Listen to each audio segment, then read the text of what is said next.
lighted पहिलो रहेछ अनि ठुलै भयो एउटा ए लाइटिङै कस्तो अँध्यारो रहेछ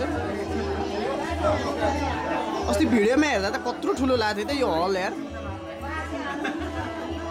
त्यो हो त सानो चण्डी भएको थियो नि त अस्ति ए चण्डी रे तिज भयो होइन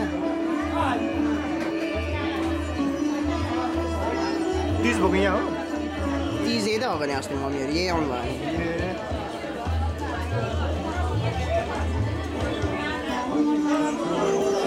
तिजमा त पुरा डिस्को डान्स पो हानेर अनि